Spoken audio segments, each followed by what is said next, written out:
sa ating channel, Lights at Shop. So ayan yung mga bees natin, busy sa pag-ayos ng kanilang bahay. Kaya tayo rin mag-aayos na rin tayo ng mga order ngayong araw na to. So may mga order ngayon, mostly mga beginner plant, tapos meron ding mga cultivar na mga rare. So ayan. So kaya ako mabilis na gawa yung mga video na na-upload ko today. Dahil kahapon half day lang ako, kaya nakapag-upload. So ngayon ang gagawin ko, mag-a-arrange muna tayo ng order. Tapos noon magpo-pollinate tayo ng mga flower, BFT and pinicula. Isip ko nga, huwag muna ngayon kasi parang hindi pa ready yung magre-receive na flower eh. Ayan. Bukas siguro mas maganda, pero tignan natin. Mahirap kasi masyadong excited sa pagpo-pollinate. Tulad nung nangyari dito sa mga pinks na to. Hindi ko alam kung successful ako sa pag-pollinate, parang hindi. Anyway, mag-arrange tayo ng order ngayon. Pero bago yun pala, may tanong pala sa akin. Yung ating kaibigan na laging nagtatanong sa ating Facebook page. Shoutout na nga rin natin. Shoutout rin natin pala Sir Jervin. At siya po ay sinend niya pala yung yung plant na nabili sa atin nung nakaraan. Dito ko lang kinuha yun, yung mga maliliit na nepenthes na for sale natin ng mga seedling, right? So tingnan natin. Ngayon ko pa lang babasahin. Ayan, eto dalawang color. Ang laki na.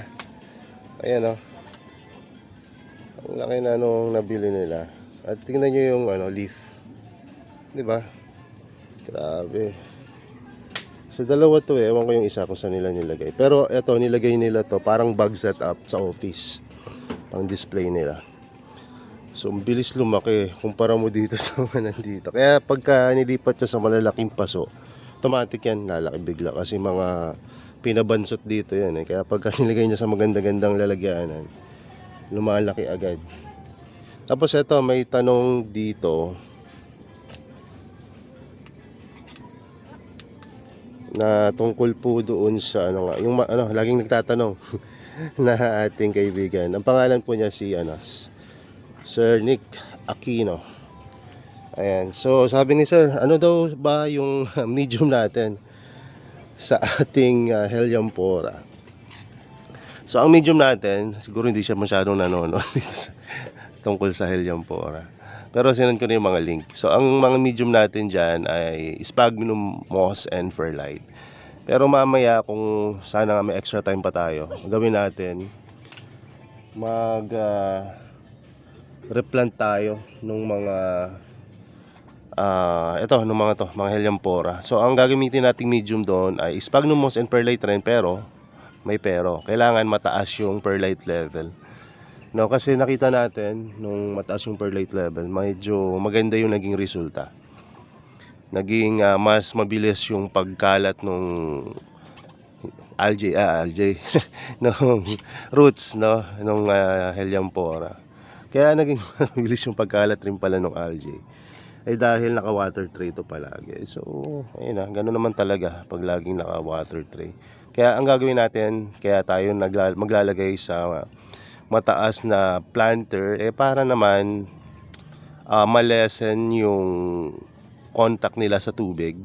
Ibig sabihin hindi siya mag-waterlog kahit na lagi nakababad, hindi mag-waterlog kasi nga controlled na or dahil nga mataas na yung paso. Ayan, napakaganda ng ating mga Helianthera ngayon. So may tanong uli siya. Ito yung tanong. Pag sinagot ko kasi ito may tanong uli siya, tatlo naman, no? So okay rin to dahil nga doon ako nakakakuha ng idea. Nung una parang sa totoo lang, daming tanong. Pero nung dulo, sabi nga pagka binigyan ka ng lemon, gumawa ka ng lemonade. So gamitin natin to para masagot rin yung tanong niya. At I think katanungan rin to ng karamihan, kaya nga blessing rin to na may matanong tayong kaibigan para naman lagi natin na isasagot. Meron pa tayong may ibang mga tanong na sasagutin mamaya. So sabi naman niya, ano sir ang pinakamahirap alagaan na carnivorous plant para sa inyo na naalagaan nyo na? So ang pinakamahirap para sa akin nung nag-uumpisa pa lang ako ay yung Drosera andromeda. Talagang takot na takot akong alagaan yan, si Drosera andromeda, kasi yung tipong pag nilalabas mo siya sa humid na area, halimbawa nilagay mo siya sa na plastic or let's say dome, na makeshift na dome, no, bigla lang yung malalanta at hindi mo alam kung anong gagawin. So babalik mo uli sa humidity, gaganda uli siya. So ayun, no, ayun, medyo mahirap-hirap alagaan at marami ring namatayan nung halaman na yun dati.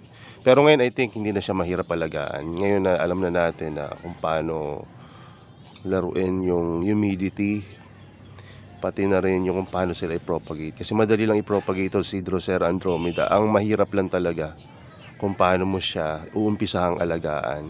Pero kung alam mo na nga na humidity pala yung key doon sa pag-aalaga, di ba, sagot agad. Ang dali na alagaan nun. Di humidity doon mo lang, lagay mo sa i-plastic mo, kaya ayan, gawa ka ng parang greenhouse na maliit tulad nito. Tapos lagay mo dyan, hindi tapos ang problema mo. Basta mo lang, kumbaga i-close mo lang yung mga butas-butas dyan. Kasi kung nag-uumpisa ka pala mag-alaga ng mga ganong klase, yung mga highlands na like Drosera andromeda, mas maganda kung yung talagang constant humidity na talagang walang butas masyado. So ano pa ang mga ibang manahirapan talaga itong alagaan? Pangalawa, hanggang ngayon nahirapan pa rin naman ako. Yung cephalotus. So ang cephalotus kasi, ayun rin, tulad ng problema sa Drosera andromeda, humidity. Ang matindi pa sa cephalotus. Kung yung mga girlfriend nyo ay masyadong sensitive, mas sensitive to si cephalotus. Yung tipong ire-replant mo lang, hindi mo naman ipopropagate, ire-replant mo lang from one place to another. Kinabukasan niya, meron ka ng agad na dilaw, yung parang masungit agad. May mga dilaw agad na mga pitcher, no? Karamihan pitcher yung sinasakripisyo niya pag nire-repat mo ang cephalotus. So kung naman yung leaf, no, ayun, medyo medyo matibay ang leaf, no, kahit na iripat mo yung leaf ng cephalotus, green pa rin. Pero yung mga feature niya, talagang napaka-sensitive niyan sa sa paglilipat, no. Syempre, ano ba yung nagagalaw nyo pag nililipat yon? So yung root system, iingatan nyo na wag magalaw yung root system. Tapos ayun, apply nyo lang humidity. At napakahalaga rin sa cephalotus yung drop ng temperature. Kaya nga dito, hirap na hirap pa rin tayo hanggang ngayon.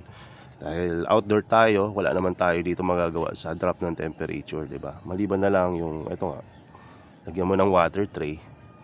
Pero ang kalaban mo naman, pala water tray ka, yung algae. So, ayun nga, ang daming problema sa pag-aalaga ng cephalotus kung outdoor ka at wala kang humidity tent, wala kang aircon, no? So mahirap yung temperature drop.